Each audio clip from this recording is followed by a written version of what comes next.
Hello there, my name's Austin and I play video games. Today we're here on Championship Manager 2001 for a challenge that I've been sort of doing in my own time for the past few months now. I took control of Scarborough, kind of an underwhelming conference team, and I wondered if I could get to the Premier League with just youth prospects. What you're seeing now is 10 years in the future and our first game in the Premier League. I'm cycling through some of the players now, like Rod Price, quite underwhelming players. But you'll see in the tactics screen, I've got this unique 4-1-3-1-1 tactic, which is working perfect for us. You don't need width in this game at all. You just need to get them central players up and everyone to shoot. And it'll most of the time work. I mean, I've had no problems. We've had key players like Kenny Collins, who was the first transfer I ever had. Look at that tackling. 4.7, 5.0 in one season for an attacking midfielder. Which is absolutely mad. Like, even if a defensive midfielder got that, I'd say that's crazy.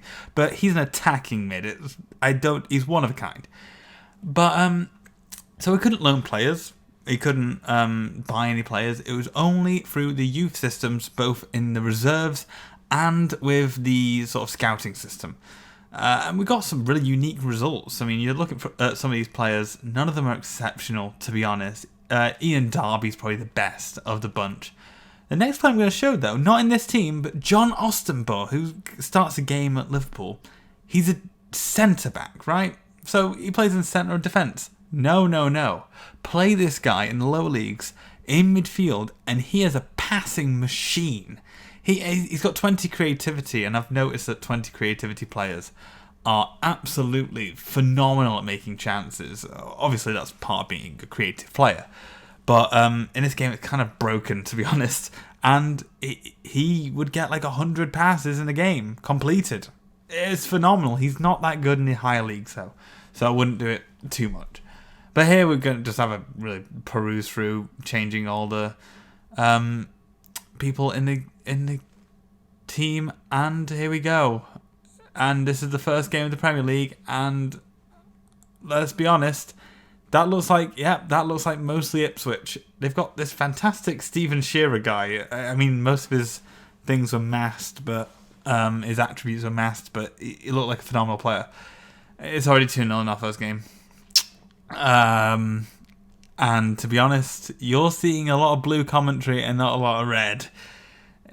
Also, Declan Ryan, he's our set piece taker and like one of our key playmakers, and he's just not. He's not performing. In desperation, I bring on John Ostenbo. Hopefully, he'll just dominate with the passing. They won't be able to get possession, and they'll be able to make a chance.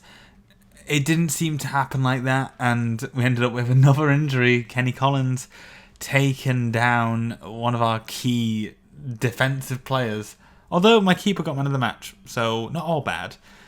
So, is this the end of the road for this experiment? Is it impossible, or like at least not very likely, to be able to get such a poor team into the Premier League and winning? So it's clear that I need to make changes. That first game, as much as Ipswich are a very good team, they were in the top 4. That was domination. That was absolutely just catastrophic. If I want any chance of staying up, I've got to at least get a shot on target.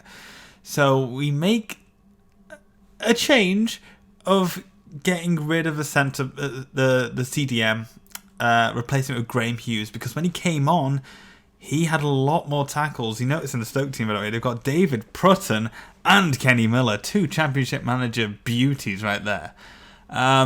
Also, we replaced Kenny Collins with O'Riordan, who is the most inconsistent guy. I've had him since the start. He was awful then, he's still awful now, but he'll bag you at least 10 goals a season. And it seems like we're shutting them out, but we're still not making enough chances. As you can see, we've had no shots on target. Oh, wait. Morrison comes in, Liam Morrison, who wasn't in the squad last year. He was not even on the bench most of the time. I notice Ian Darby is very upset at the moment. He wants to move to a giant club. He's getting call-ups to England, which is fantastic, but he wants to leave the club. So I take him off. I think his unhappiness is keeping him from his form, which is unfortunate.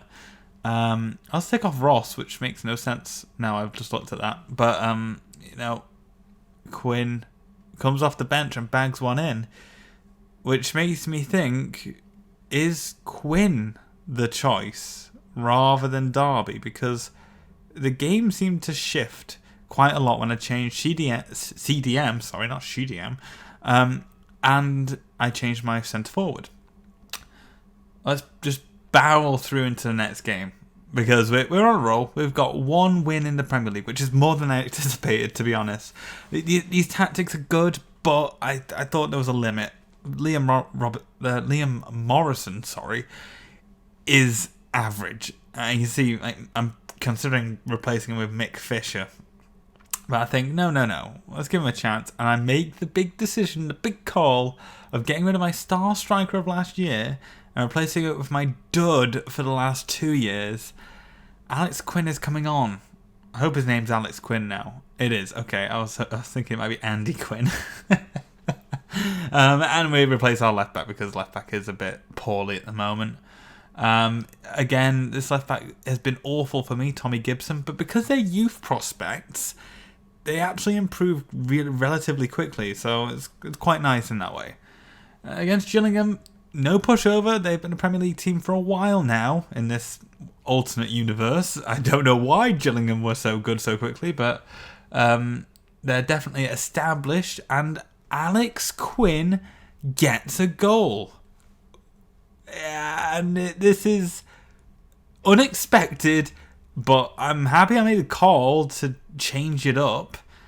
Usually I'd keep Derby in no matter what. He's also a set piece taker, so that's good for me. The right back chimes in with a penalty. Don't know why he's a penalty taker.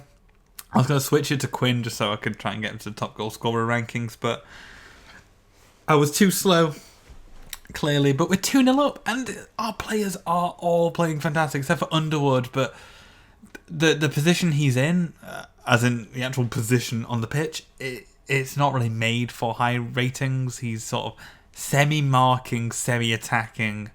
It's the one downside to this tactic. But you see, Graham Hughes, 18 attempted tackles, 9 tackles, and 2 key tackles. That's scary. That is a scary amount of tackles. And he's just been shutting them out. And it's been fantastic. But I'm going to leave this one there. If you want some more of this, please let me know. And let's see if we can rise all the way to the top of the Premier League. Anyway, goodbye.